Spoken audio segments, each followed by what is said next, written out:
the radical, fundamental principles of freedom, rational self-interest, and individual rights. This is the Yaron Brook Show.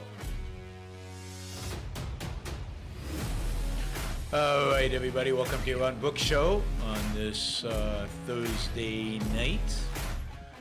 I hope everybody's having a great weekend. I hope you're not spending too much time watching your stock portfolio shrivel into, well, I don't know into what, but shrivel. Markets just imploded today again, way down. People, I guess, figured yesterday, they figured, 0.75%. The Fed's serious about inflation.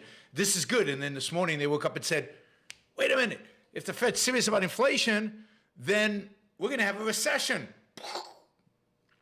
Everything collapsed, including the 10-year bond, which went down actually today again, in indication that what really was on people's mind today was recession fears. So NASDAQ was down another 4+%.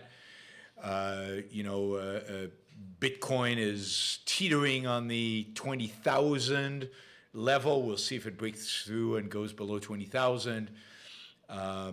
Stocks just overall were just down. And this is not just a U.S. phenomenon, it's a global phenomenon. Everybody knows that if the U.S. goes into recession, the whole world is going into recession. So, if you're in the markets, you just have to have fortitude. You just have to be able to live with the declines and wait and hope that things recover, right? And things will recover.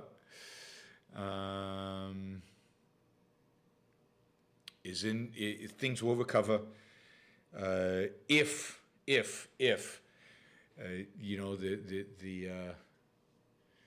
they don't screw it up too badly. If they don't screw it up too badly. Oh, Jared, thank you for becoming a YBS fan. That's great. Yeah, you can become fans by clicking on the fan button below, and I think it's $5.99 or something to become a YBS fan. There is some content that is available for fans only. So go down, click on the fan button, make your support known. All right. Today is a sponsored show. Rory has wrote to me and asked me to do a show on the right to repair. So I've been reading up on the issue of the right to repair. So, I think I have a few interesting things to say. But more importantly, I think the broader question that should be at the back of your mind as we talk about this is, what are the standards by which laws should be passed? How do we decide whether a law is a good law or a bad law? What is the criteria for determining that? So we'll be discussing that as part of the more specific discussion about this particular law, which a lot of states are looking at. Some have rejected, some are moving forward with it, and that is this idea of a right to repair, which we'll get to.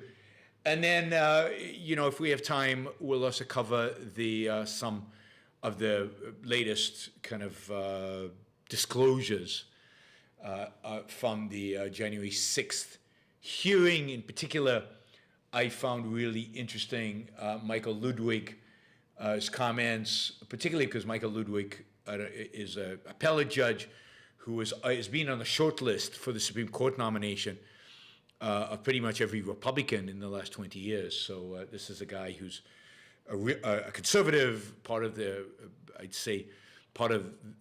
Republican world, part of the Republican judicial world, and again, somebody very, very highly respected and admired. And he had some pretty harsh words to say today about what happened on January 6th and where the responsibility lies. So we'll go over a little bit of that. We will have shows on, thank you, Paul. We will have shows on Saturday and Sunday. I don't have the times, so stay tuned, but most probably like in the afternoon, 3 p.m. Eastern time. One of those shows will probably be a Rules for Life, and the other show I'm hoping will be a show on crime, kind of what the causes of crime, why crime goes up and down over time, and then, of course, issues related to how bad is crime today from the history's perspective. In particular, we'll look at New York City, and what can we project about crime. So that'll be the Saturday or Sunday, and then the other one will probably be a Rules for Life show, and then we'll have a full slate of show next week, starting on Tuesday and then Thursday. Today, the show is early because go Celtics. There is a game on tonight, and it's a do-or-die game for the Celtics, so I didn't want to miss a second of it. So there's my sports fandom. And so I figured I was going to start the show early, finish well in time for me to make the game at 9 o'clock, and that'll be fun if they win. It'll be terrible if they lose, but I think they'll win, and then there'll be a great Game 7, and that will be a toss-up. Because it's in California, and who knows who'll win that. But I do think the Celtics' chances of winning tonight are pretty good. All right. Just a reminder that we do fund the show, fund my time, fund all the people involved in running the show with dollars generated through the Super Chat. That's at least one important way. It's about just under a third of the total funding that we get for the Yaron Brooks show directly, so please use the Super Chat feature. You can ask questions, and I promise to respond. Of course, the more dollars you put in the question, the faster I will respond, and I will keep you updated in terms of how much money we raised vis-a-vis the goal of $650. For the show. What did I want to say? I also wanted, in addition to the fact that Rory is a sponsor of this particular show, we do at the Yaron Brooks Show have two other sponsors. One is ExpressVPN.com. ExpressVPN is a VPN, basically provides you added security. It basically disguises where you are communicating from, and it's very useful if you're in China and you want to get on YouTube or Facebook. It's very useful if you're traveling, particularly on semi-secure or insecure Wi-Fi networks, but you want to do some bank transactions. It's very useful if you want to watch a basketball game on ESPN, which you've got a subscription to, but you happen to be in Poland, and Poland is blocked for some reason. Well, the VPN can make it look like you're somewhere else. So VPNs are very useful. They add security, particularly for laptops as you're traveling, but also for phones and for iPads. VPN Express is the one I use. When I did my research, it looked like the best one. It's recently been bought by a larger company. It used to, when I first got involved with ExpressVPN, they were a startup, but they've now been bought by a bigger company, and it works. The product works as far as I can tell. Now, if you type in expressvpn.com/Yaron, expressvpn.com/Yaron, they'll give you 3 extra free months. So you get like a free a package of 3 months as part of your sign-up bonus, and then you get an extra 3 months because you came from the Yaron Brooks Show, and that's how they know you came from me, and that's how they send me, I don't know, a couple of bucks for every person who signs up for ExpressVPN. So please do that. And then our second sponsor, I've talked about this before, it's fountainheadcasts.com, fountainheadcast.com, and it includes a bunch of classical sculpture and representational sculpture casts of those, a lot of busts, a lot of beautiful stuff stuff that not very expensive, that you can start your art collection, start putting some art around the house, things that you love, things that you admire, things that make you feel good, that inspire you. And so it's a great way to get that art collection going and get started. You can browse the catalog and look at it. It's www.fountainheadcasts.com. And yeah, it's a lot of fun. So please go look. Don't buy anything unless you like it, of course, but it is nice. All right, let's see. So let's talk about the right to repair. There's a bunch of laws being proposed at the state level. There is the FTC, the Federal Trade Commission, which is responsible for a lot of the antitrust issues. A lot of regulation of business goes through the FTC. Has recommended to Congress that Congress do something about these issues related to the right to repair. It is an issue that I think a lot of people in tech, a lot of producers of things like the iPhone, but also Caterpillar, a lot of auto manufacturers, so it's tech, auto manufacturers, equipment manufacturers. There's quite a large segment of the U.S. economy that relates to this issue of repair. And what does right to repair relate to? So, for example, if you, it used to be, I think Apple recently changed the rule, but it used to be that if you took an Apple product and you opened it up and did certain things to it, you would void the warranty. Apple only provides Apple certified parts, Apple certified codes, Apple certified instructions to Apple certified repair shops. So if you want to repair your Mac, you can't just take it to anybody. You can't just take it to any person. And again, I think Apple might have changed this recently, but this is the principle. So I'm just using Apple as an example. You can't just take it to anybody and they,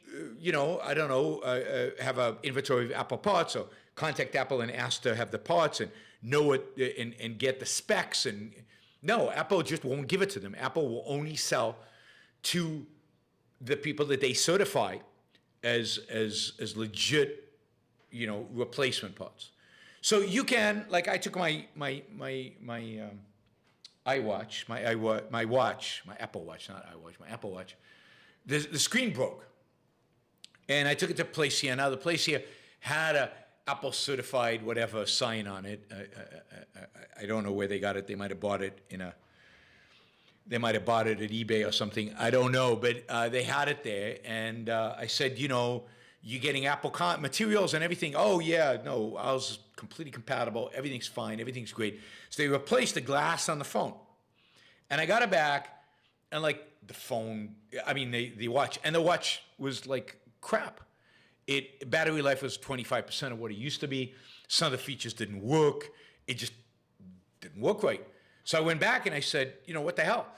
And he said, no, this is legit. And I said, it can't be legit. Is this Apple? He said, well, it's not Apple. It's a company from China, but it's the same thing.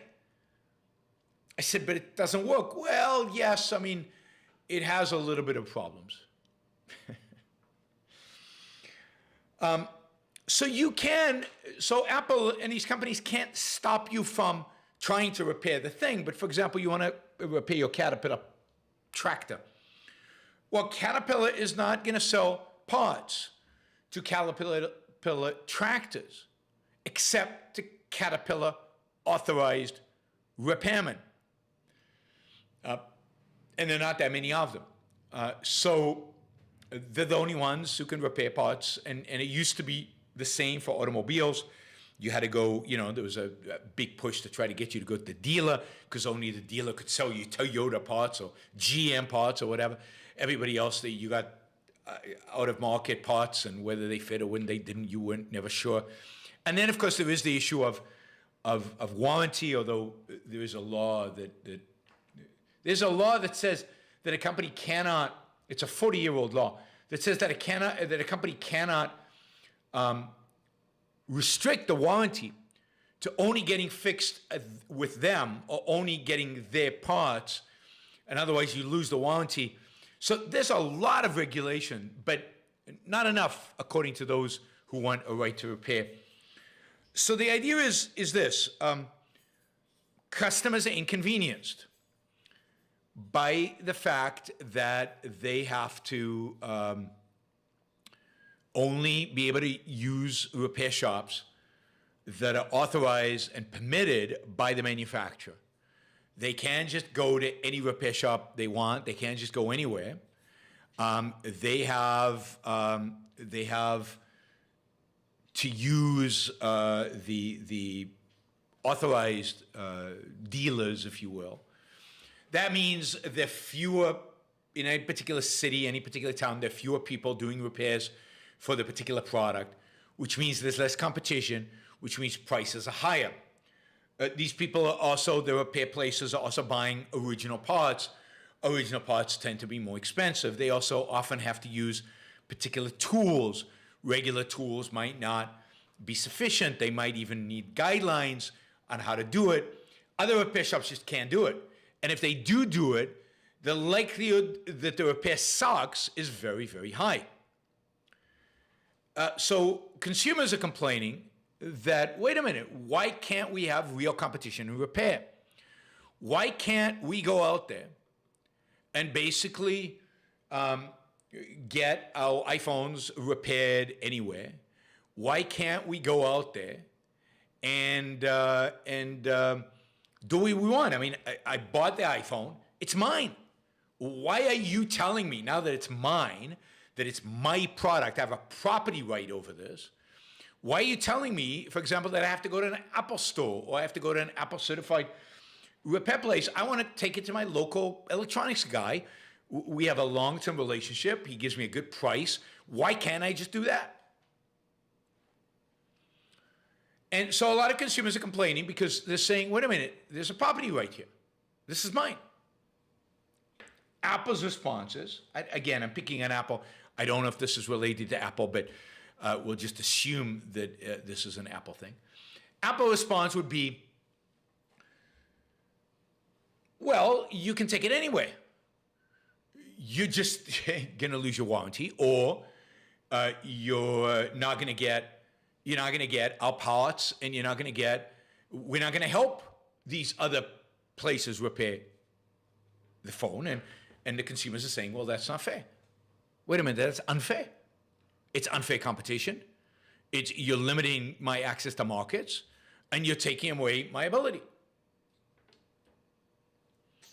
Now, Apple also says, trade organizations that represent people who have this also say, look, we don't want just anybody repairing our products, because these are complicated products, complex products, and the likelihood that these people will break something, will screw it up is high, and we don't want to be associated with them. We have a reputation to uphold. And on top of that, when we certify somebody to fix your product, we want to make sure that they're not going to, once they're in your product, they're not going to steal your information. And also, because when we certify somebody, we have to give them all kinds of information about how to repair, then that means that they have trade secrets, and we don't want everybody to have our trade secrets, right? So we have a vested interest in protecting you, the customer, from shoddy work, so we certify only good repair people. That's on the one hand. And we also want to protect our own trade secrets, and we want to protect, by the way, your data, because they will have access to your iPhone, and if we give them too many tools, they'll be able to crack it and go in and steal your data. And this is true of Caterpillar, that is worried that third-party repair people won't repair it right. Caterpillar will get a bad reputation. It'll destroy the reputation they have for excellent product. But wait a minute, people say, but.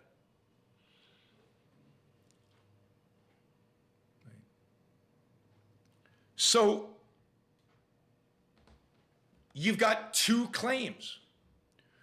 You've got the customer saying, but wait a minute, I want convenience and I want to be able to repair this to the level that I get it back. And isn't that my right to get my stuff repaired wherever I want to repair it?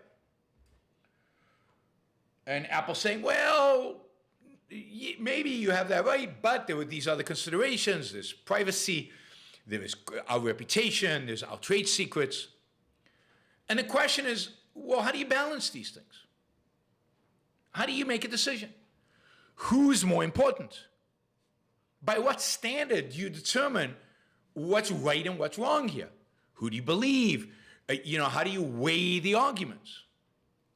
Well, I'll give you some examples. The FCC basically clearly comes out on the side of consumers. And not just on the side of consumers, but it also comes down on the side of repair shops that have not been certified. And the reason they come out on the side of consumers and repair shops that have not been certified is that they have an interest in competition and consumer protection. And that to them trumps anything else. But of course, it goes beyond that because the FTC is government and we have a leftist administration right now. So there are other things that come into the equation. So for example, here's a paragraph from the FTC report on this. He says, they write, furthermore, the burden of repair restrictions may fall more heavily on communities of color and lower income communities. Many Black-owned small businesses are in repair and maintenance industries. And difficulties facing small businesses can disproportionately affect small businesses owned by people of color. The fact has not been lost on supporters of prior right to repair legislation who have highlighted the impact repair restrictions have on repair shops that are independent and owned by entrepreneurs from underserved communities. Repair restrictions on some products, such as smartphones, also may place a greater financial burden on communities of color and lower income Americans. According to the Pew Research, Black and Hispanic Americans are about twice as likely as white Americans to have smartphones, but no broadband access at home, so they're very dependent on the smartphone. Similarly, low-income Americans are more likely to be smartphone dependent. Smartphone dependent. We're now smartphone dependent. This smartphone dependency makes repair restrictions on smartphones more likely to affect these communities adversely. Like, if one of you who's not, smartphone dependent, I don't know how many of you are smartphone dependent on it, but if you're not smartphone dependent, then you can go home and you can use the computer, you have access to other forms of internet access. But if you're smartphone dependent, that's your only access. And if it breaks, oh my God, life has ended because you can't access the internet. So where do we put the considerations of altruism, for example? So this is pure altruism, right? I mean, it's racist and all kinds of other stuff, but it's pure altruism. There are people out there that need, altruism is when you make an argument based on need. There are people out there who need to have their iPhones repaired. They need to have it repaired quickly. And the people who own repair shops tend to be people who need the business. And you're hurting them by not providing them the business.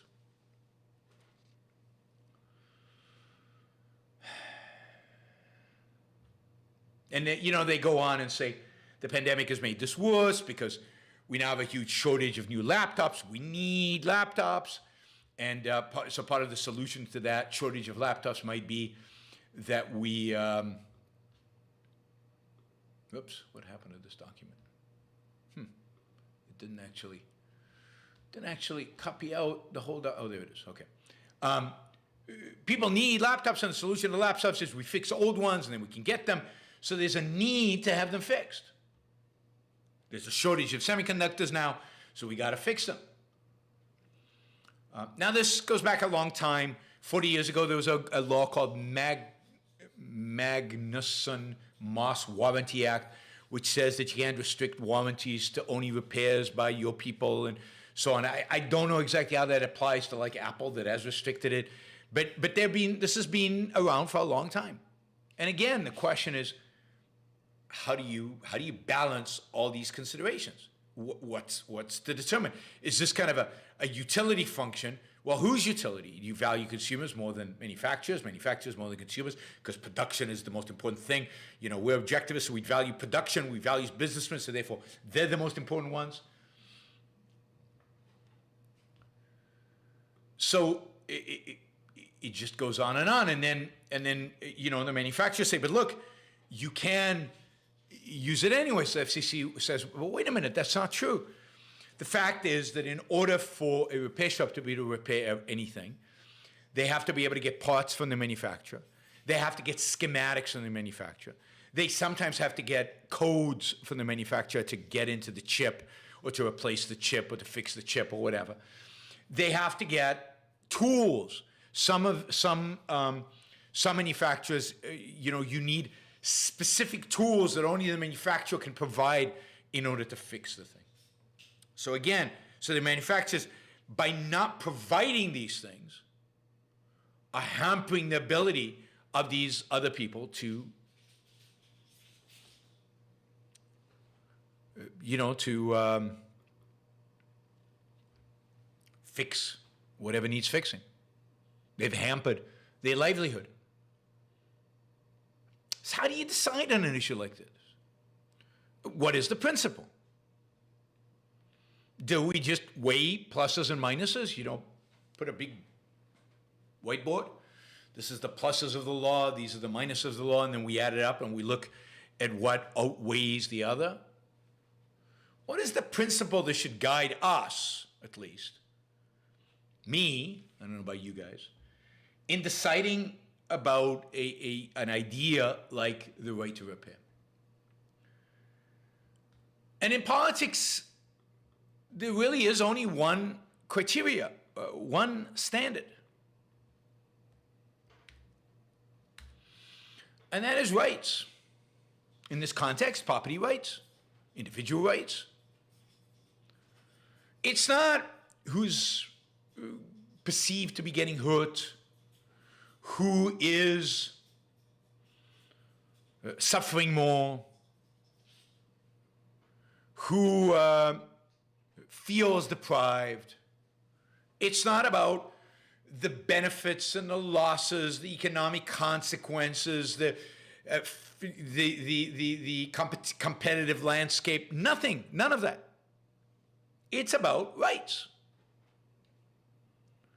Now, how does rights apply here? Well, do I have a right to get my stuff fixed anywhere that I want? Yes. Nobody can bar me from going to my local electronics store and handing them the product and saying, fix this. So I have a right. It's my property. But under those conditions, the people who gave me the warranty have every right in the world to exclude certain actions that I take from the warranty. They can tell me, yes, you have a right to go into any store that you want, but we will only provide you a warranty if you get it fixed in authorized places. That's their right. And we have a contract. A warranty is a contract. And the fine print is very clear about these things. And then, and this is what, it really gets mind-boggling to me in terms of the rights violation. So I have a right to go into the repair shop and give them the phone. But then the question is, did that repair shop have a right to demand from Apple, to demand from whoever the manufacturer is, Caterpillar, whoever, the parts, the schematics, the codes, the chips, whatever it is, the tools, whatever it is, I mean, by what? What standard do they have a right? They take a gun out and force them to do it? So the repair shop has no right to demand that the manufacturer provide all of that. And I have no right to demand from Apple that they provide all of that. If I'm unhappy with the terms and conditions under which Apple facilitates repair of their products, I can buy a different product. But how can I have a right to dictate to Apple, to dictate a private business, to dictate to a free private business that has property rights over its intellectual property, its business model, its organization, its products, its parts? How can I dictate to them who they can or cannot sell that to?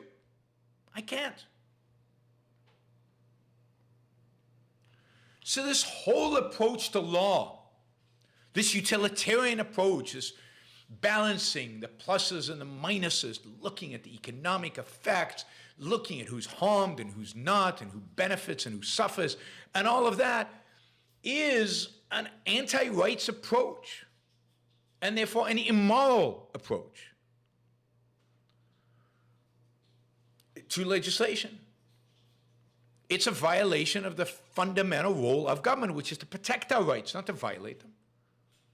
And it's not the case that, well, manufacturers have rights and consumers have rights and we have to balance the rights. No, there's only rights do not conflict.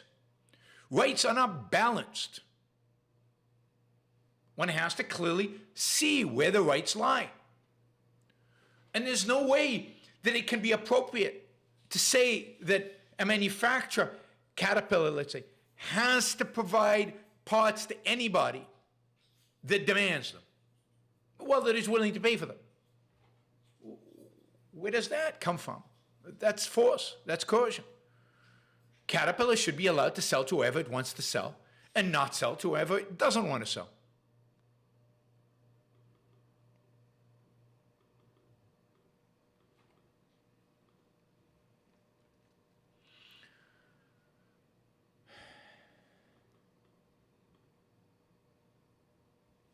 Right? So,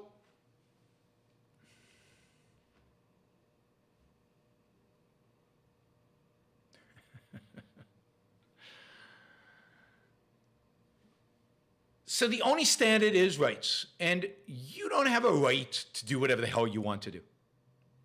You just don't. If doing whatever the hell you want to do involves violating somebody else's rights, you don't have a right to do that. You can't have a right to do that. Rights do not conflict. Rights are, you have a right to act, but you cannot use that action to impose an obligation on somebody else.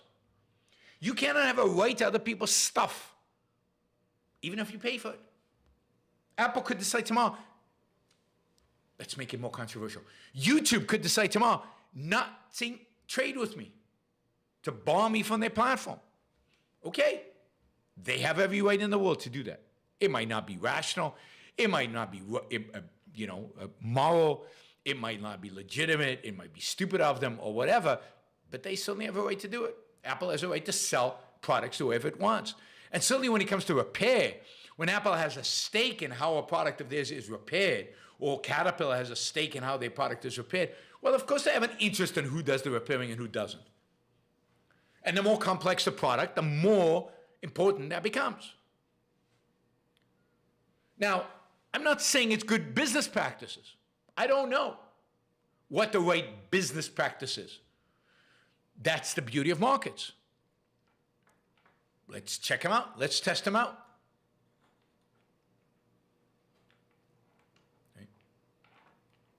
So we can have companies that let people repair their stuff anywhere, and they'll provide the parts anywhere, and we can have companies that don't, and we'll see how it goes.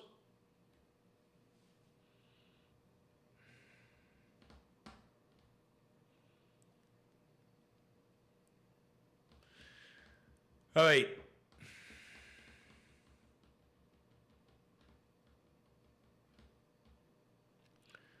Let's see. Any questions on this? Too bad Rory's not here to ask follow-up questions. That would be good. I think I've covered it. I think it's pretty straightforward from my perspective that it's not this issue of balancing. It's just an issue of individual rights, and state has no role, one way or the other. This is contract law. This is whatever the contract says. Nobody's rights are being violated here other than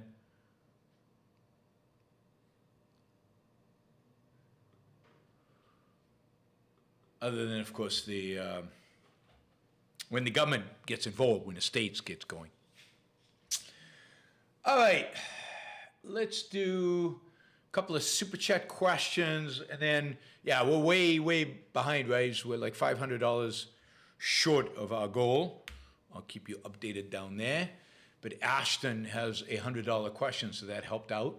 Not a lot of questions today, just you guys are quiet today. That's okay. Ashton says, sorry, I've been absent the past few episodes. I've been very busy. Oh, 1 minute. There is a right to repair question. Before we get to Ashton, sorry. James asked, do you think the legal mechanisms, if any, regarding the right to repair are similar to the right to resell plane tickets?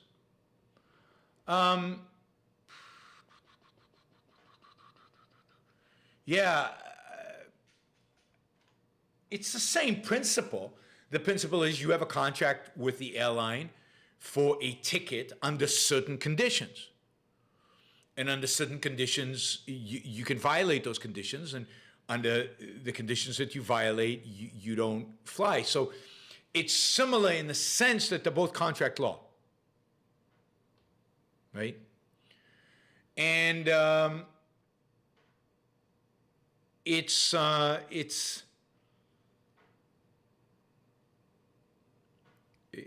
but it's a little different in terms of the mechanism that applies. But the fundamental legal issue here is that the state has no business getting involved in a contract between me and a manufacturer, an airline, a service provider, unless there's fraud being committed. Right? Unless rights are being violated in the contract, which requires there to be fraud being committed, or the contract is an invalid contract because of the way it's structured. But then that's my responsibility to recognize that, so as a buyer. So it's the same rights violation when the government wants to say, oh, you have to allow resale of tickets, which they haven't done yet, surprisingly. They haven't intervened there yet, surprisingly. Yeah. All right. Thanks, Jason. Let me know if I answered the question if you want to follow up. That's not it. That's not it. That's not it.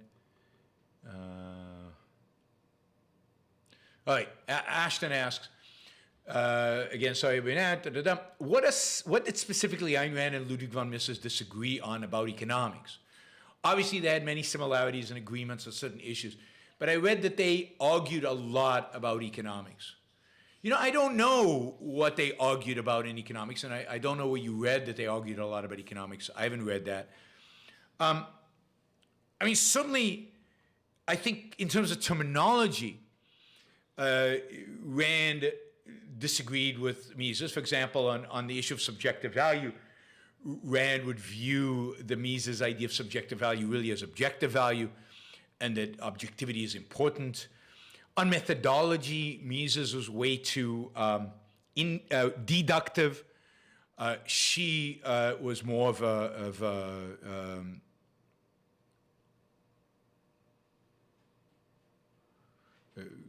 she was more of a she believed true knowledge comes from induction, not deduction. So I think the issues were methodological. I also think that Austrian economists, and I can't remember, I think this comes from Mises, this might be the biggest disagreement they had. Austrian economics places primacy in economics, primacy in the economic process on the consumer. Businessmen are just satisfying consumer needs. And Ayn Rand, you can tell in Atlas Shrugged, completely rejects that view. She views economics as centered on the producer. And that the producer doesn't satisfy consumer needs, the producer creates consumer needs. The producer creates things that people have no idea that they need. And he teaches them, he teaches them that they need.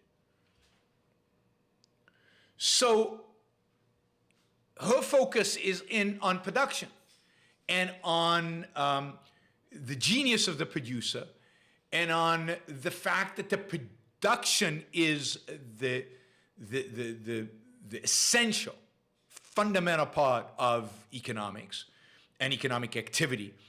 And that, yeah, if producers produce something the consumers don't want, then they fail producers. But the producers are successful, the producers who teach the public what they want, discover for people what they want. I didn't know I wanted an iPhone until an iPhone was presented to me. That's the genius of Steve Jobs, is to not ask me what I want, but tell me. Imagine what I will want and then go produce it and show me that I want it. And I think that was the biggest disagreement. I still encounter Austrians that talk about the primacy of the consumer. And Ayn Rand was very opposed to the idea of the primacy of the consumer. She was all about the primacy of production. And it was the economic processes were both driven by the producer, by the entrepreneur, but also, I mean, there might have been other things, I don't know. Right?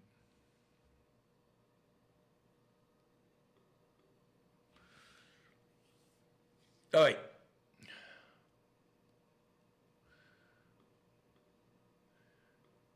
Thanks, Ashton. All right, Corey asks, isn't it amazing that when the certification process is privatized, people complain, but government certification via license is A-OK? This proves that private certification would exist in a free market for any industry. Yeah, it would. But the reason is obvious, right? Private certification is motivated and driven by the profit motive. And that's a no-no because that's self-interested. And people reject self-interest. So they reject private certification because it's based on self-interest. It's the same as they reject private banking, where you might have a powerful banker, because the bank is motivated by self-interest. What are public certification and central bankers? What's their motivation? Well, their motivation is the public interest. Their motivation is the common good. They're not motivated by self-interest. They're not motivated by money. They're not motivated by profit. And therefore, they must be okay. So people are fine with government certification because it's not profit-seeking. And they are against private certification because it is profit-seeking.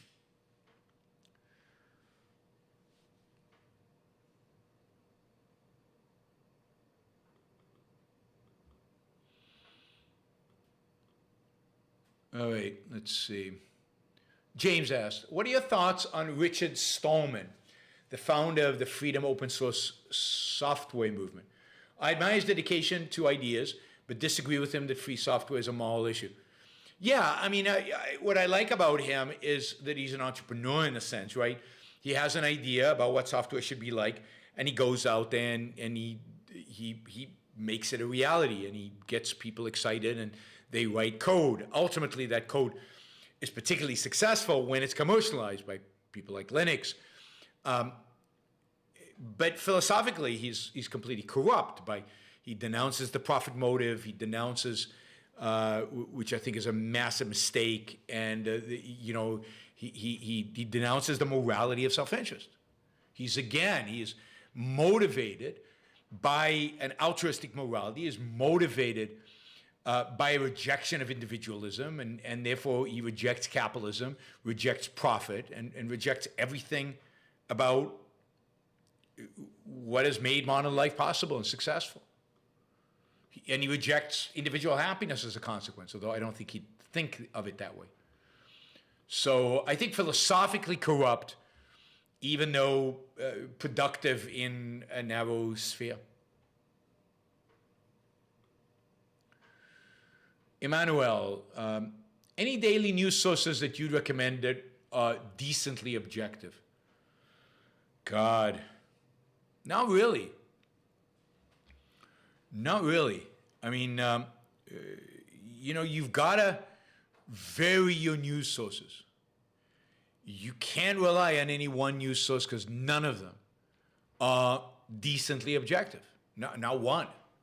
We know New York Times, Washington Post are massively leftist biased. Fox News is massively right biased. The Wall Street Journal, generally the front page is left leaning, the editorial page is kind of right leaning.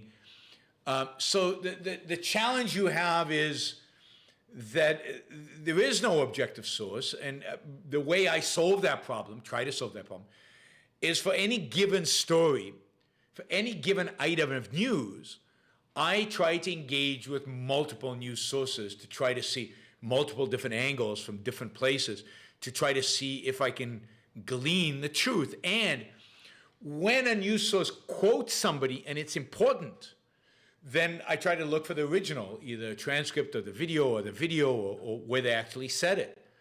Because they'll take it out of context, they'll distort it, they'll take a few words out, they'll chop off a sentence, the things they do are unbelievable. So there is no one. Wall Street Journal is one of the better publications out there. But again, particularly in the story section, it's very biased towards conventionality. So you've got to really search it out. You've got to research. You've got to look at original sources, original documents. Otherwise, it's very difficult to know what's actually going on. And look, and you can read the New York Times and figure out approximately what makes sense and what doesn't, what is interpretation and what is real, particularly if you can cross-reference it with 3 or 4 other sources.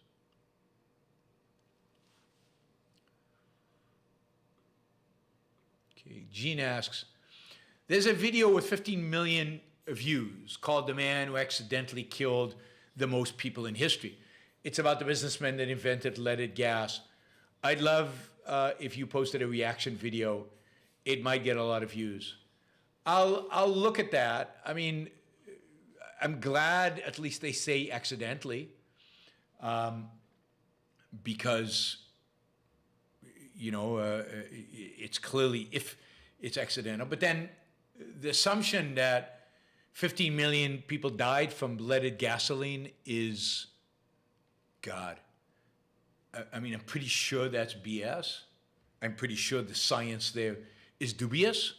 I'd have to go and study it and research it to prove that, but it seems like that's a massive exaggeration. And of course, you have to, so I'd have to watch it. But you'd have to really research the science behind where they get that 50 million. And of course, Mao Zedong and Stalin killed more than 15 million people. So it's not even true on that, right? He didn't kill the most people in history. I think Mao Zedong killed the most people in history, with Stalin a close second. And only then you could argue about who else was part of it, right? So I'm skeptical of the whole way it's being presented.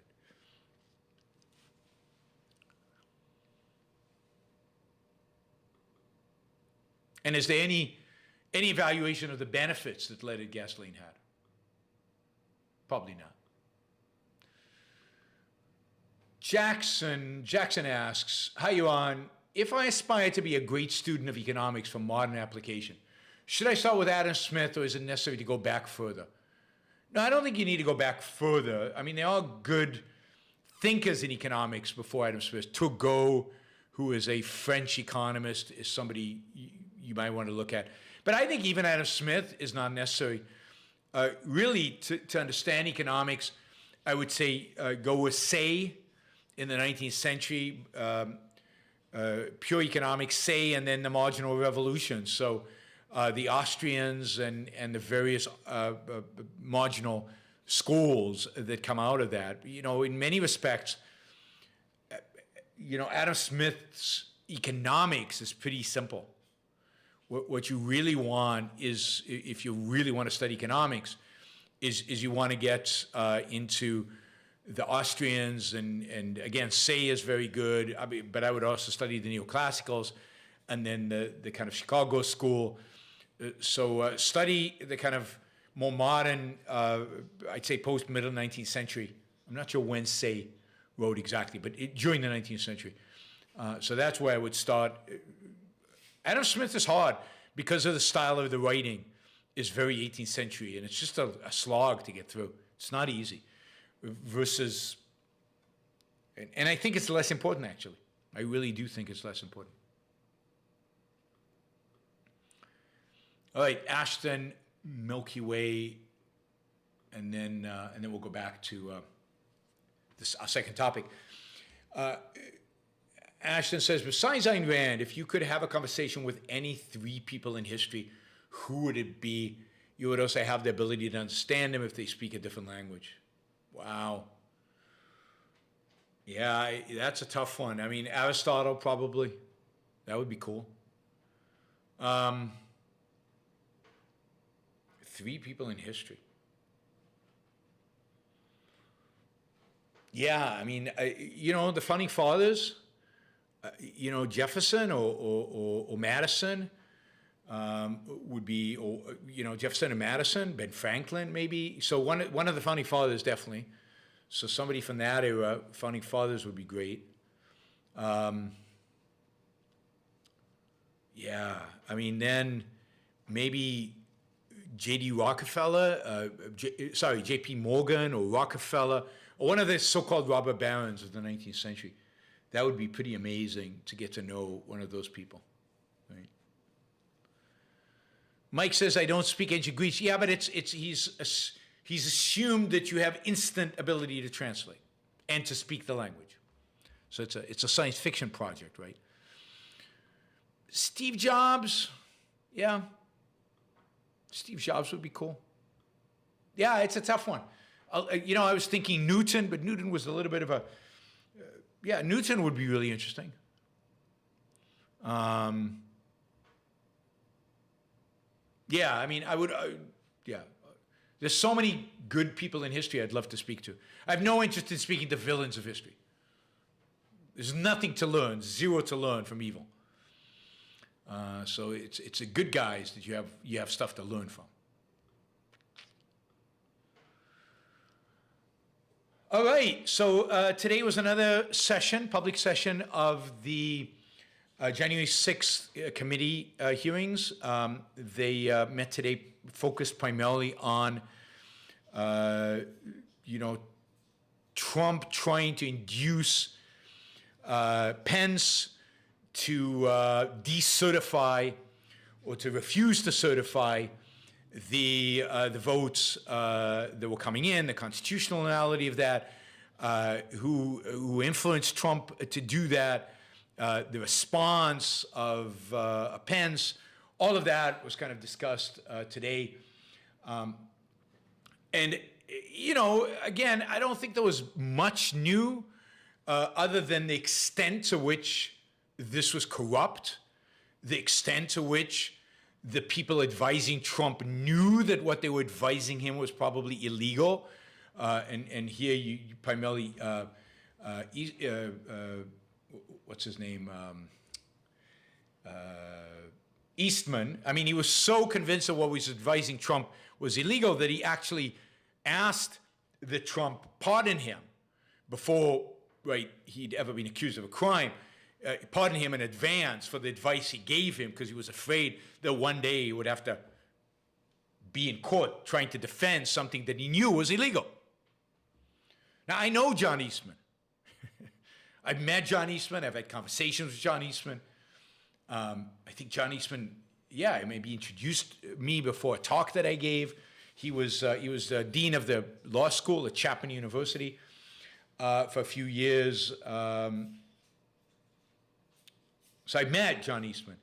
I was very shocked that John Eastman was involved with Trump in the way that he was, that he gave Trump the kind of advice that he gave him, that he supported Trump's attempt to steal the election, that all of that happened. Very disappointed in Eastman. I thought he was a better guy than that. But it turns out that he was giving this advice. He knew it was wrong. He kind of, Trump's going to be Trump, and I'm going to tell him what he wants to hear. I know it's illegal. I want to get pardoned. Please pardon me. Please pardon me so I don't have to ever face the music for what I just did. It's going to be interesting to see what happens, because when he was actually asked questions by the committee about issues relating to January 6th and about his advice to Trump and about what everything else was going on, he pled the fifth to everything. He basically pled the fifth, I think, 100 times. So he gave no answers. So it's going to be interesting if ever there's a case brought against him, what it actually does. But look, Trump tried to illegally annul an election and take over the American government. I mean, he basically tried for a coup. He didn't get away with it because Pence didn't go along, because the military probably wouldn't have gone along, because he probably couldn't have gone away with it. But he did what he could to try to get away with it. This is the guy so many of you admire. He wanted to basically wipe out a legal election. And everybody in his administration was telling him, other than Giuliani and a few other kooks, everybody in his administration was telling him, and this is what we've seen time and time again, and is you lost. You lost. You just did. You lost. There's no basis for overturning this election. None. Zero. No. None. Nada. Be a man. Recognize this.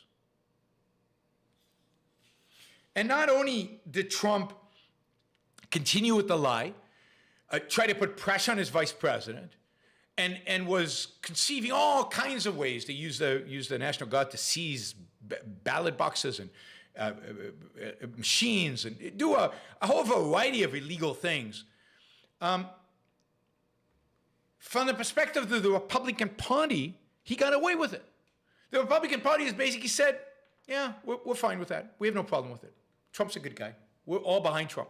Even though the guy's the first guy in American history, as far as I know, that actually tried to illegally overturn an election, seize control illegally of the U.S. government. I don't think that's ever been tried. And the Republican Party's like, cool, we're with you. It doesn't matter. You're still the best guy possible. Now, that is insane. Now, just take the fact that during, people are rioting at the Capitol, they're breaking windows, they're using violence, they're rampaging through people's offices. Pence and certain congressmen are calling Trump and saying, we feel like we're in danger. This is a real danger. Something really bad here is happening. And Trump does nothing. He doesn't call the National Guard. I mean, he's the commander-in-chief. There's an insurrection, and he does nothing. He just sits there, watches television. And it's only Pence who calls up the National Guard, which is in and of itself illegal. It's just mind-boggling.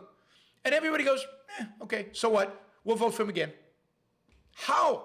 How is that possible? How is that possible? He is the most corrupt president we've ever had. He makes Richard Nixon look like the most honest guy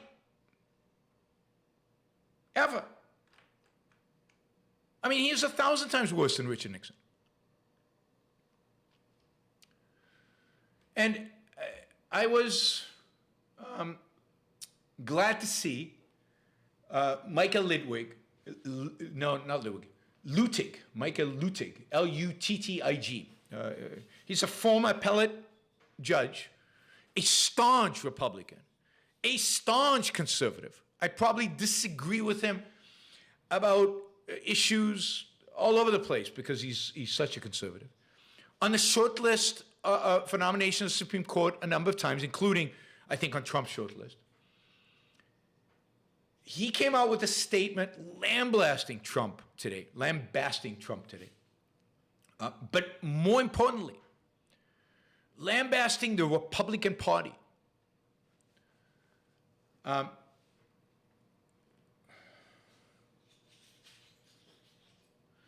mean,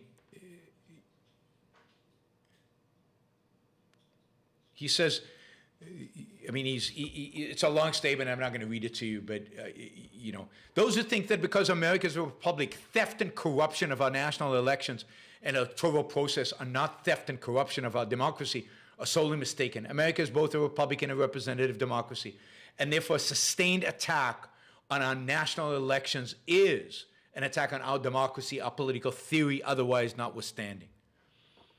Accordingly, if and when one of our national elections is actually stolen from us, our democracy will have been stolen from us. To steal an election in the United States of America is to steal her democracy. And in a sense that he means democracy, I agree with him completely. Whoops, what did I do there? Oh. It is breathtaking that these arguments, the arguments about, overturning the elections, that these arguments were even conceived, let alone entertained by the President of the United States at that perilous moment in our history. Had the Vice President of the United States obeyed the President of the United States, America would immediately have been plunged into what would have been tantamount to a revolution within a paralyzing constitutional crisis. The former president's accountability under the law for the riot in the United States Capitol on January 6th is incidental to his responsibility and accountability for his attempt to steal the 2020 presidential election from the American people and thereby steal America's democracy from America herself. This set, willful ignorance of the law and the fact is neither excuse nor defense in law. Willful ignorance thus is neither political nor legal excuse or defense available to the President of the United States, his allies, and his supporters. On January 6, 2021, revolutionaries, not patriots, assaulted America. The walls of all three of our institutions of democracy were scaled and breached on that appalling day. And almost 2 years hence, one of America's two political parties, he's a Republican, remember, one of America's two political parties cannot even agree whether that day was good or bad, right or wrong. Worse, it cannot agree over whether January 6th was indeed or not needed or not. Pause for a moment and reflect on that. The former president and his party cannot decide whether the revolt at the United States Capitol to disrupt and prevent the constitutional counting of votes for the presidency was needed, and therefore whether another vote might be needed at a future date to accomplish that which the previous revolt failed to accomplish. The former president's party cynically and embarrassingly rationalizes January 6th as having been something between hallowed, legitimate public discourse and a visitor's tour of the Capitol that got out of hand. January 6th, of course, was neither, and the former president and his party know that. It was not legitimate public discourse by any definition, nor was it a civics tour of the Capitol building, though that day proved to be an eye-opening civics lesson for all Americans. I wish. January 6th was rather a defining and a redefining day in American history.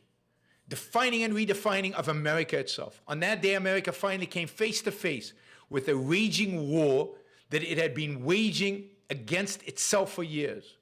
So blood-chilling was that day for our democracy that America could not believe her eyes, and she turned them away in both fear and shame. Even so, many have already forgotten, and many more have chosen to forget. Some who rioted and occupied the Capitol that day had already decided how this war for our democracy must end, while others of their compatriots, upon sober reflection afterwards, decided that no, this war must end now before there's further bloodshed. And he goes on, it's a pretty long statement. But he says, America is at a perilous crossroads. Who is it that we have become, and what is it that America has become? Is this who we want to be and what we want America to be? And if not, just who is it that Americans want to be, and just what it is it that America wants to be? Not always well written. Let's see if there's some...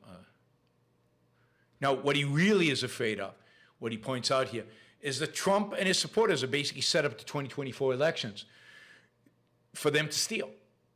No matter whether, if he loses 2024, He's now got people in position in various parts of administrations at the state level who can not certify the elections, reverse them, send different people to the Constitutional Convention, to the Electoral College, to the Electoral College.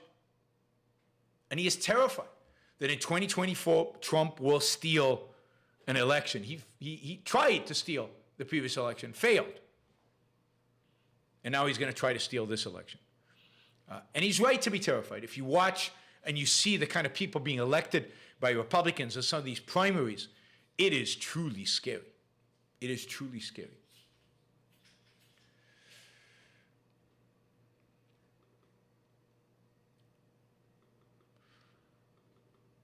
All right.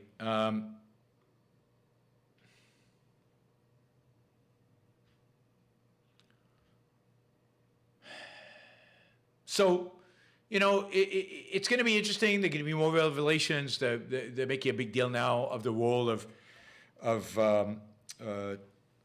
Judge Thomas's wife in the proceedings. I've met her too. I've heard her speak. I've met her. She is not. I don't like her at all. Never have. I like Thomas. I like many of his rulings.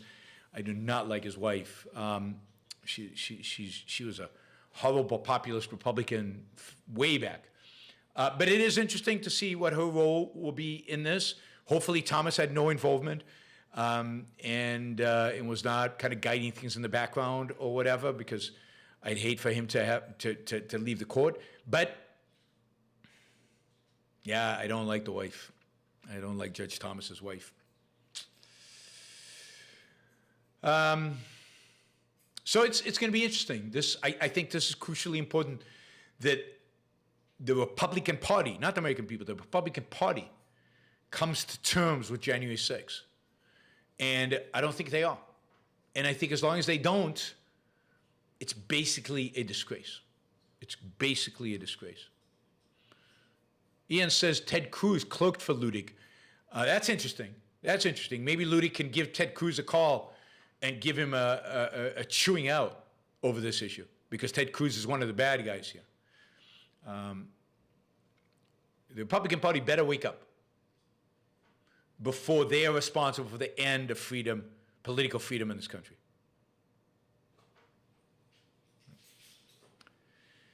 All right. Let's see. We'll go back to the super chat. We're at about 380 short.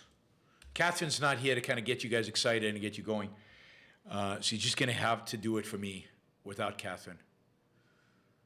It's $380. That's a lot of money. We'll see. But feel free to ask questions, support the show, whatever you guys want. It's been a long time since we haven't met the goal, so we'd be ending the streak. Hiram says, this may be a personal question, Yaron. I know it's something you're not a fan of in general, but what movement of Judaism religion were you raised on?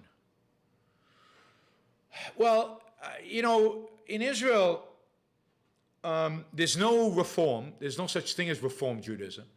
At least not when I was growing up. Maybe they have some presence today. Judaism basically is you know, the way I was raised was with conservative Judaism. My parents kept kosher at home. They had different plates. I mean, mostly kosher. They weren't fanatics about it, but plates for meat, plates for milk. We never had pork. We never had shellfish. We never had stuff like that at home. We ate kosher when we went out, or mostly. Again, not fanatical about it. We went to synagogue. We went to conservative synagogue. We said extensive prayers before eating and after eating every Friday night, but not anytime other than that. Went to synagogue on the high holidays, and when my grandfather was alive, I would go with him sometimes just to keep him company. Even though I was an atheist by then, I would go with him. It was a conservative synagogue. So, but you know, we didn't wear yarmulke, you know, at home, other than keeping kosher and doing the Friday night stuff. we weren't particularly religious. So I don't know what that would even mean, right? So I wasn't really raised in a movement of Judaism, but in any meaningful way. It was more. I was just raised with Judaism around me and certain of the symbolisms of Judaism and expectations. Oh yeah, all right, Bonnie. 86% of voters in Massachusetts overrode the car companies and passed the automobile owners' rights to repair law in November 2012. Should laws ever be put to a vote? No, absolutely not. Absolutely not. I'm against the referendums in California. I'm against voters voting. I mean, that's the kind of democracy that I'm against. I'm for using the democratic process to choose the president and to choose our representatives. I'm not for using the democratic process for voters to decide on which laws are okay and which laws are not. The whole point of the founding, the whole way in which the founding was structured, was to separate the decision-making from the voter, to elect representatives who supposedly were experts, to have representatives who could have the objectivity and to think through the issues, So, no, I don't think you should ever have a direct vote on particular legislation.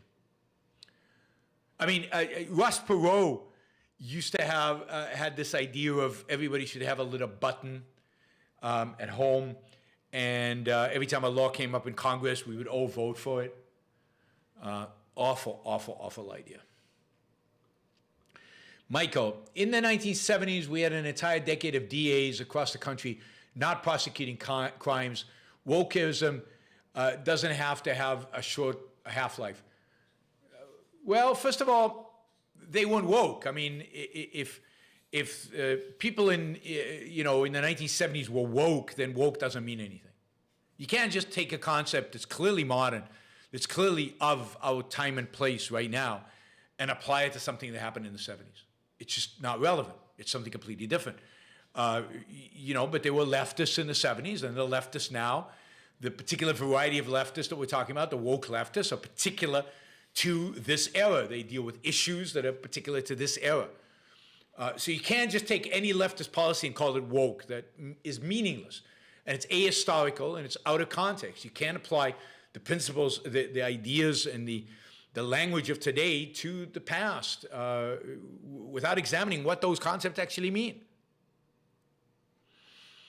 I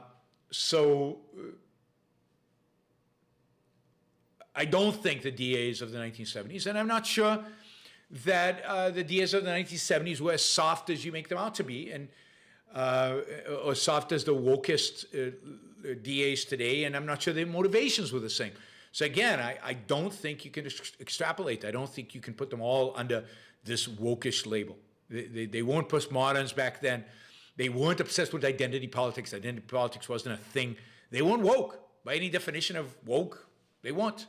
Not every DA who's soft on crime is woke. There are lots of reasons to be soft on crime other than wokeness. Wokeness is a particular view that has this moral subjectivism, postmodern epistemology, and an obsession with identity politics.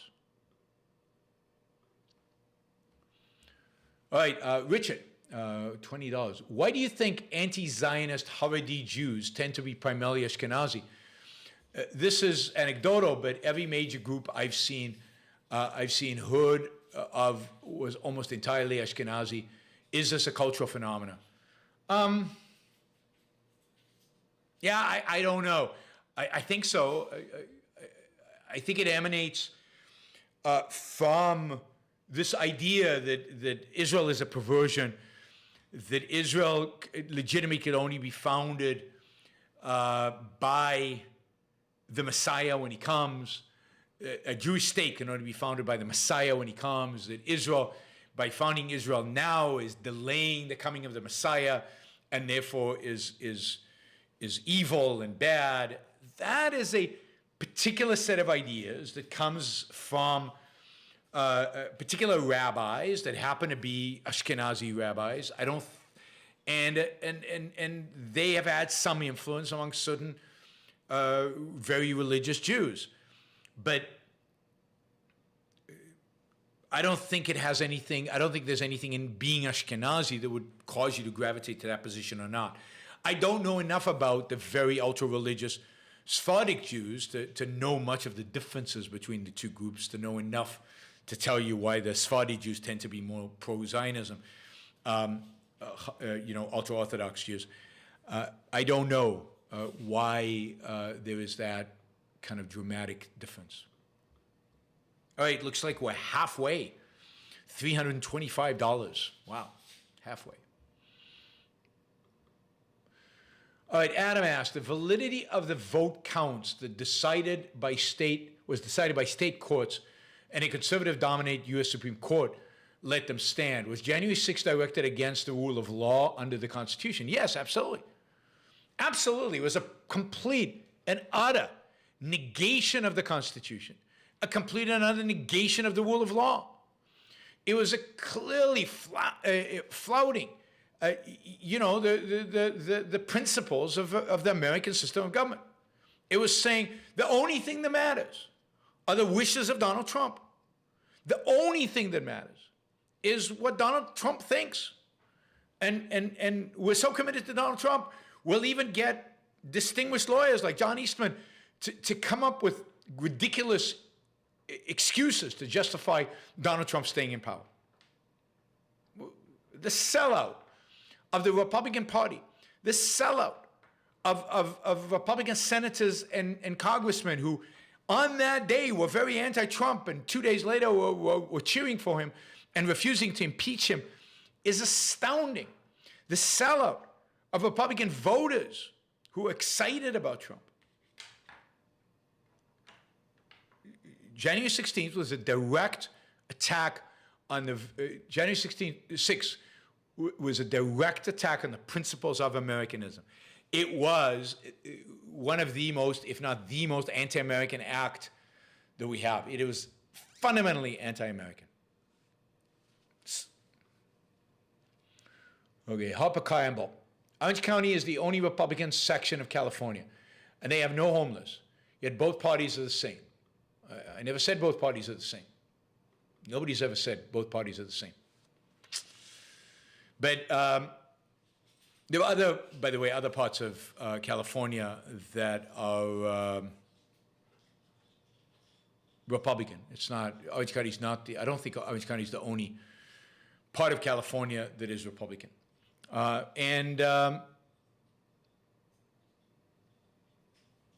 are homeless people primarily in Democratic cities, and I've talked about that, and I've talked about why. I did a whole show on homelessness, but I've never said both parties are the same. I said they might be equally bad when it comes to long-term outcome for America. That doesn't mean they're the same, and it doesn't mean the particular policies in any given point in time and on any given issue are the same. They're not. They're obviously different with different outcomes. So on the issue of homelessness, Republicans, for the most part, are better than Democrats. On the issue of abortion, Democrats generally are better than Republicans. But they're not the same. Nobody's ever said that. Richard asks, I'm vehemently against theocrats on the right. However, as a law student, there's some silver lining in that the administrative state might be curtailed somewhat by this court. Yes.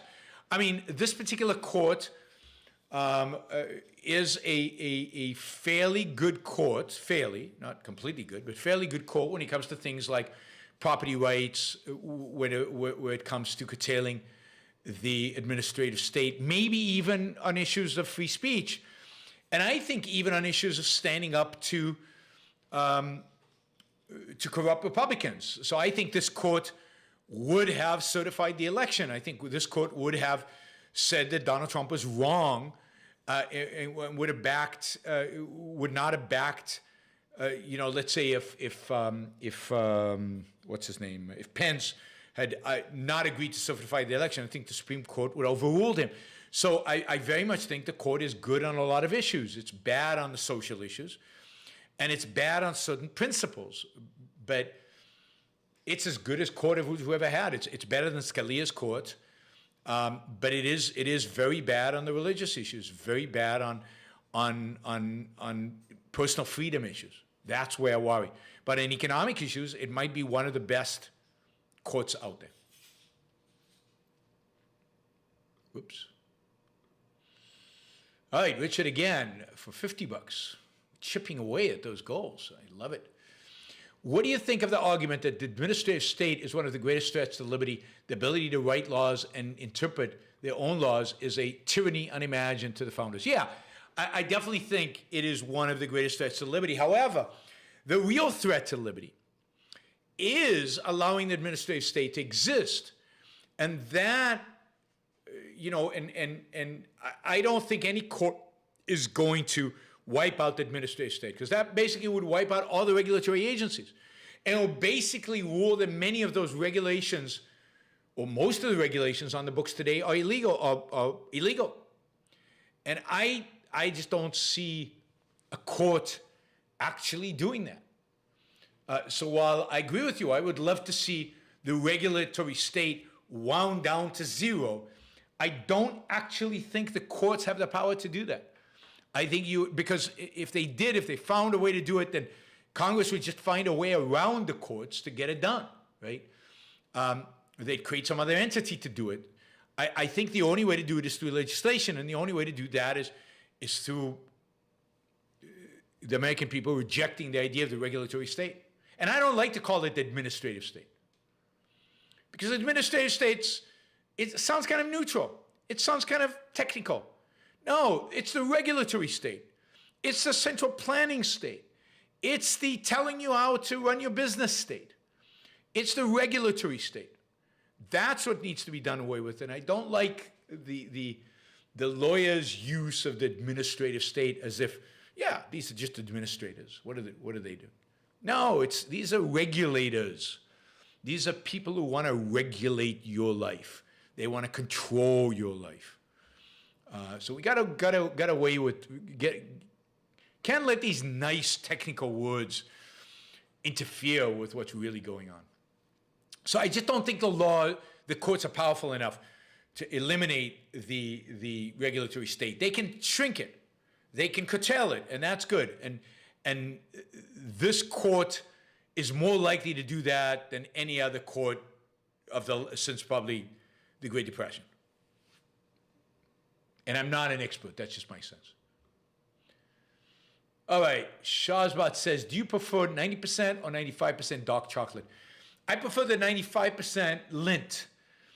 It's just got that creamy thing, and I don't like a lot of sugar, and the Lindt has very little sugar in it. So the 95% Lindt, that's Swiss chocolate, that's my favorite.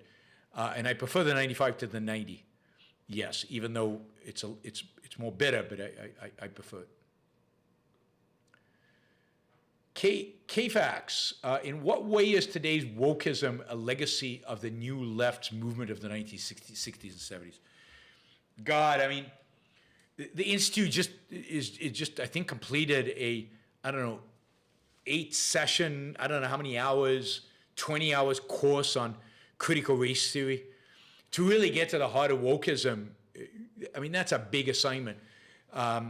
It's a big project to do, but fundamentally, what the new left movement represented was moral and political subjectivism, a negation of property rights and economic freedom, and the new left represented, Dionysius. It represented emotion and the rejection of reason. And that's the essential. The new left rejected reason and adopted emotionalism. And for whatever reasons, they kind of woke up from that, and they failed. They failed miserably. In the 1972 elections was a massive failure for them politically. And then they kind of abandoned, they woke up from it. The people who really committed to it went to teach at universities, and the people who are not that committed to it went to work on Wall Street.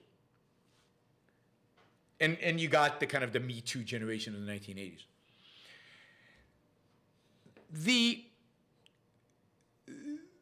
So the wokeism is a legacy of that. It's those committed, subjectivists and emotionalists of the new left teaching and sticking around and teaching at universities and educating and one of the things that emotionalism and emotionalism, that is the rejection of reason, and subjectivism leads you is to tribalism. And that tribalism is elevated by the wokeism of today. So we're still, the wokeists share with the new left this emotionalism and rejection of reason and rejection of truth, rejection of objectivity. And they've added to that racist and sexist tribalism. Can't even say sexist, genderist, I don't know. Tribalism and an elevation, a new level of altruism, where need is everything. Need is the driver of everything, so that this how you get what do you call it? The pyramid of need. Which we have today, where you categorize the different groups by how needy they are, by how much suffering they are, by how much they suffer and how much they need. So, and you've got a pyramid of need that dictates everything. So, today's left, and wokeism, I don't know if that's the right term for it, but today's left, today's far left is a complete extension. Certainly the legacy of the new left of the 60s and 70s, because the new left of the 60s and 70s made it legitimate to be an emotionalist and a subjectivist.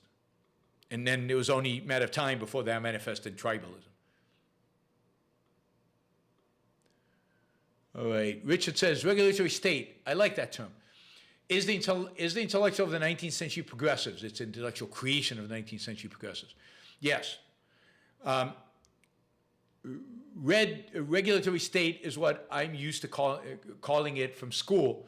And YB is right. Court voted 7-2 not to even hear the case re-overturning the election. Yes. And the two who voted to maybe hear the case clearly suggested that they just thought it was right procedure to hear the case. It's almost certain that they were voted against the case being resolved for the people who wanted to overturn the election. So even the two voted against hearing the case or for hearing the case did not indicate anything to suggest that they just thought that legally.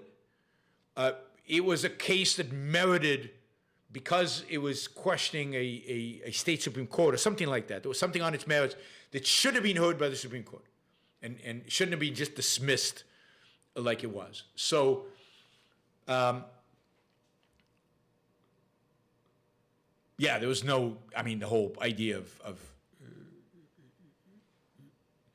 Biden stealing this election is a joke, because, the person who tried to steal this election, the person who made all the efforts, intellectual, financial, who threatened people, who probably criminally threatened. We'll see if if he's accused of that in the state of Georgia, to try to reverse the election without any basis is clearly Donald Trump. James Taylor, have you seen Matt Wells' What is a Woman documentary? It is hysterical. I've watched a couple of segments. I don't know if hysterical is the right term. They're pretty scary. But there's a sense in which they're hysterical. I will do a show analyzing one of the segments because I think it's so interesting. And it goes to this issue of emotionalism and subjectivism, which this professor that he's interviewing clearly exhibits, and I want to dig into that. rather than in What is a Woman, which is not a very interesting topic. The topic of the way these people think or the way they don't think is fascinating. Liam asks, if things get really bad, will the Republicans get 60 seats in the Senate? No, I don't think so. I don't think they have a chance of getting 60, even if things get bad. Ben Davies, what do you think of the Mises caucus takeover? I've already talked about that. It's on one of my previous shows from the last week or two. I think it's terrible. I mean, this is the worst wing of the Libertarian Party, in a sense that it's the anarchist wing of the Libertarian Party. It's the anti-American wing of the Republican Party. So I'm horrified by the fact that the Mises caucus took over the Libertarian Party. But on the other hand, I'm not surprised. I don't really care that much. I'm not involved in libertarian politics. I'm not that involved in the libertarian movement more generally. I just don't care that much about it. But it's definitely the anti-American wing of the party. So if you care about the Libertarian Party, it's not a good thing. I mean, the von Mises Institute as an institute is anti-American. It's anti the principles of America. It's anti-freedom. It's anti-liberty. And that's who got elected. And one of the great travesties of this is that they call themselves the Mises caucus. They should call themselves the Rothbard caucus or the Lew Rockwell caucus, but they should not tarnish the name of Ludwig von Mises, the greatest economist who ever lived, by calling it the Mises Conference. The Libertarian Party, Wanda Freeman says, rest in peace. You could have said that when it was born. It was stillborn. Fundamentally stillborn. It's never been alive. Not really. Nathan asked, are you familiar with Dinesh D'Souza's movie 2000 Mules? It supposedly makes the case for voter fraud in the 2020 elections. I haven't seen the movie. I've read the fact checkers on it. I try to read fact checkers of movies like this only from the right. And not only did the fact checkers dismiss it, but Trump's Attorney General Barr explicitly dismissed the movie as completely lacking of any credibility, of any basis in reality, of showing anything real. If the movie had any real evidence of election fraud, why isn't it in front of the courts? Why haven't the courts viewed it? There are plenty of Republican jurisdictions that you could bring this case to. There's no there. Dinesh D'Souza is a propagandist. He has been a propagandist for 20 years. He is not an intellectual. He maybe used to be early in his career, but he has become, and became pretty quickly, a pure propagandist. Pure propagandist. Let's see. Oh, Frank says, can you explain the different types of oil being sold? Bonnie Light, Louisiana Light, Brent crude, WTI crude. No, I can't. They're all different. So the different places you bring out the oil, you're going to have a slightly different composition of chemicals within the oil, different densities, which require different mechanisms by which to refine that oil. So I don't know the differences between them, but that's generally the difference. It's the chemical composition, and the refiners are going to use different refining methods to refine the different oils. And you'd have to be. I don't even know that Alex knows the exact difference between each one of those, but he probably has a better explanation for the big differences between them. All right, Richard is on a roll today. All right, Richard, Republicans have a chance of getting 57 to 58 seats by 2024. Yes, I think 2024 they have that chance because of the way the electoral map lays out. Maybe 60 in 2024, but that would be a real stretch. That would be a real stretch, but not in 2022. They won't even get 57, 58 in 2022. They've got a chance of getting 52, 53, maybe 54 in 2022, but they're not going to exceed 54 in 2022. Maybe in 2024. Okay, Richard also says, libertarian principles are a contradiction in terms. You cannot be a principled advocate of freedom while hating America and blaming U.S. for terrorism.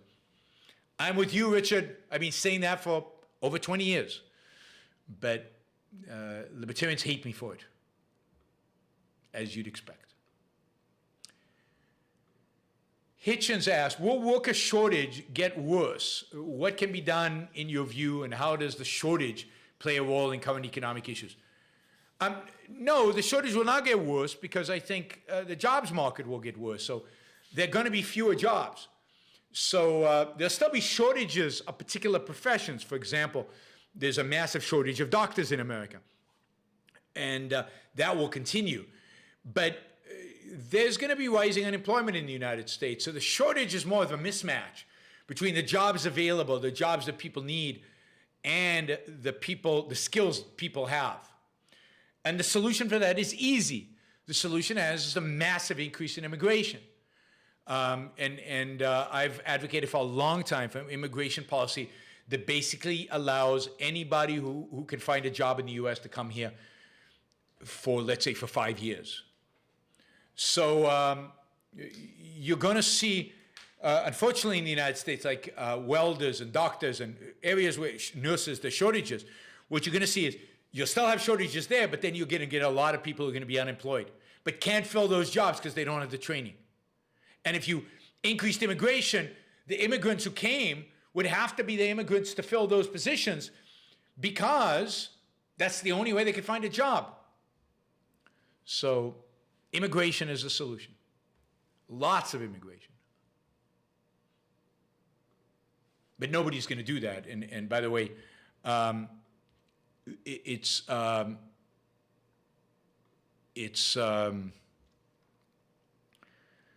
not just Republicans who hate immigrants or who reject immigration. It's Democrats as well. Democrats don't want immigrants because unions don't like immigrants because the immigrants outcompete the unions. So as soon as Democrats start talking about freeing up immigration, the unions get on them. So it's neither party is pro-immigration. Richard asked, I like the Taiwanese term gong fi, meaning communist bandit. It's an eloquent way of referring to CCP for the bandits that they are, equally applicable to the petty tyrants of the SEC and IRS. Absolutely. I mean, we just call all government bureaucrats gong fi, gong fei, gong fi, gong fei, gong fei. Probably gong fei. Okay. Richard says, the Mises Caucus nearly all supported removal of a plank that simply said, we disavow all forms of racism. Of course. You know, from the LP platform. They're truly hippie racists of the right. Yeah. I mean, not all of them are racist, but some of them are. And the Mises Institute has, in the past, come out with racist statements. All right. Thank you, everybody. We didn't make, we're very close. Wow. Somebody should get us over. You know, we're at 530. So only $119 away, $120 away from the 650 goal. So fairly close. Thanks, guys. Really appreciate the support. Appreciate all the questions. Appreciate you being here. I am going to watch the Celtics win, hopefully. Who knows?